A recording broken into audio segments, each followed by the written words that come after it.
millions of Americans trying to protest peacefully, as is our right, as is your right in India. And yet the president treats them all like terrorists. In many ways, India and the United States share many traits. We were both subjects of the British Empire. We both liberated ourselves from that empire in different centuries, but we did. You are this, I mean, I've always admired India. I've always admired the multiracial, multi-religious aspect of Indian society. And so countries sometimes have to go through a discussion and a political debate about who are we? At the core, what kind of nation are we? We're an immigrant nation. We're a tolerant nation. I mean, I think the thing we share, and I think why our partnership works, is because we are tolerant systems. You mentioned that you're an immigrant nation. We are a very tolerant nation. Our DNA is supposed to be tolerant. We're supposed to accept new ideas. We're supposed to be open. But the surprising thing is that that open DNA is sort of disappeared. I mean, I say this with sadness that I don't see that level of tolerance that I used to see. I don't see it in the United States, and I don't see it in India. I think you've identified a central issue, at least for the United States. And the silver lining here, the good news is that we have people demonstrating all across the country in every major city in the United States this week, peacefully, on behalf of tolerance, inclusion, minority rights, all these essential issues at the core of our democracy.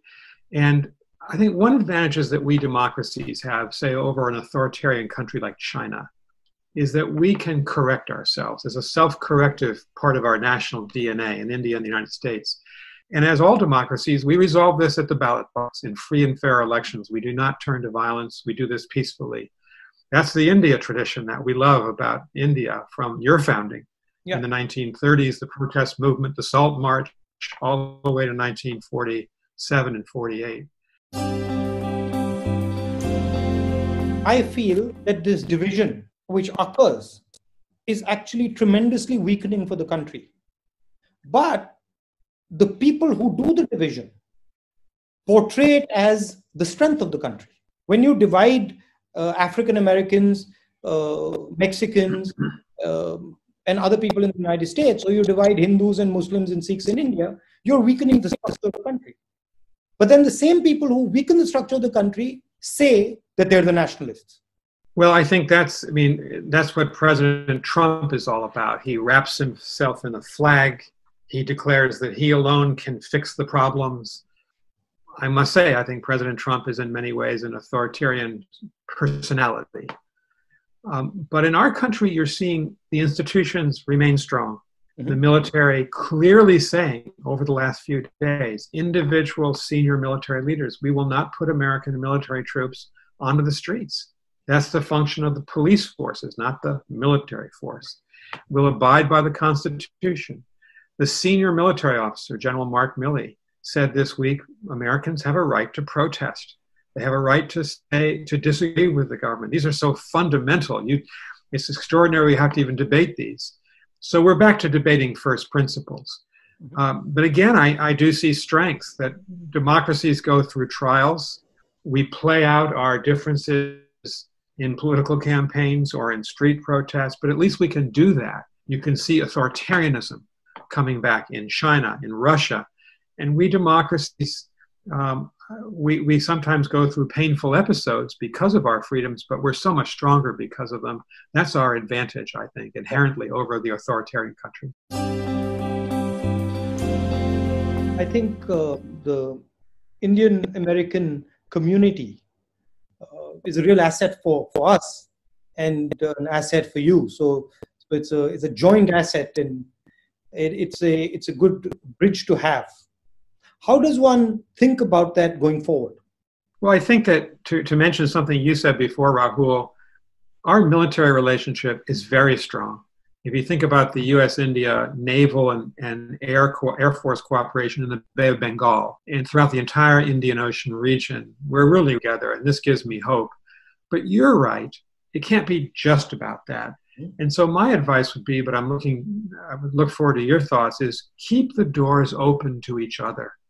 lower the restrictions on the movement of peoples between the two countries. I think H-1B visas, where a lot of university, high-tech Indian business people come to the United States on H-1B visas, they've been severely limited in recent years. We simply don't have enough engineers in the United States to run our economy. And India can supply many of those engineers. I'd keep the barriers low. I would encourage the movement of people, encourage university exchanges, and certainly encourage us to be working together on democracy promotion around the world, on science, on public health issues.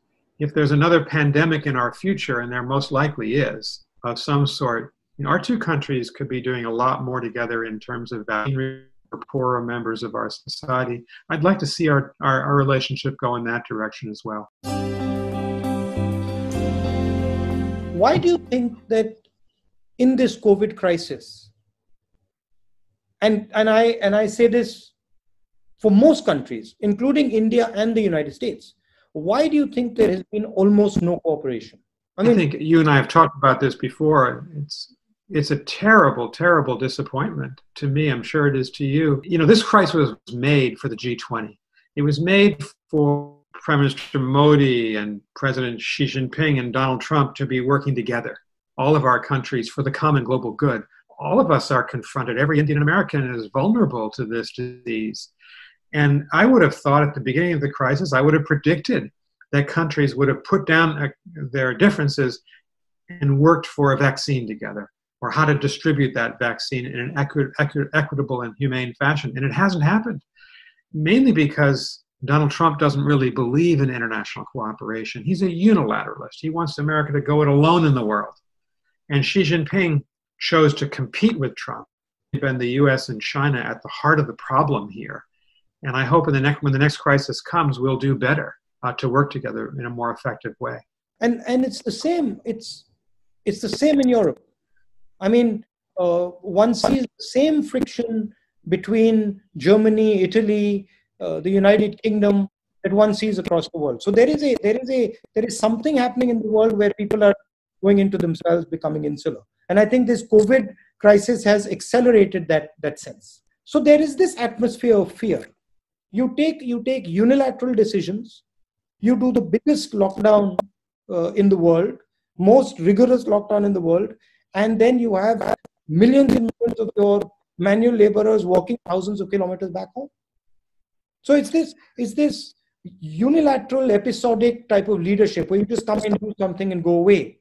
It's very, very destructive. We are not looking for a conflict with China, but we are waging, in a way, a battle of ideas with China. We can't decouple ourselves or de-link ourselves from China. I would love to hear your thoughts on this. I see cooperative competition without ever going into violence. Yes, they have a different worldview. Yes, they have an authoritarian worldview. Yes, we have a democratic worldview. And I'm pretty confident that the democratic worldview will do well. But in order to achieve that, that has to start from inside our countries. We can't have a authoritarian perspective internally and then make that argument. That argument has to be made from the foundation of democracy within the country itself, within our countries. And that's where I see the problem, that it becomes very difficult for us to, from our perspective, to make an argument of democracy when our institutions are being torn apart, when our people are scared, when millions of people in our country are terrified of what's going to happen to them. The most important battle, from our perspective, yours and ours, is to actually bring back our countries to where they used to be, which is sort of where we embrace our cultures, where we embrace our past, where we embrace our people, and where we sort of, we give a healing touch, as opposed to this sort of aggressive politics that we're stuck in. COVID is a horrible, horrible, horrible time. But I do see new ideas emerging after COVID. New ways. I can already see people cooperating much more than they were before. Now they realize that actually there are advantages to being unified. There are advantages to helping each other. So that is there. How do you think COVID is going to shape the balance of power? What is going to happen, in your view, between the United States, China, Russia, India? What is going to be the effect of COVID?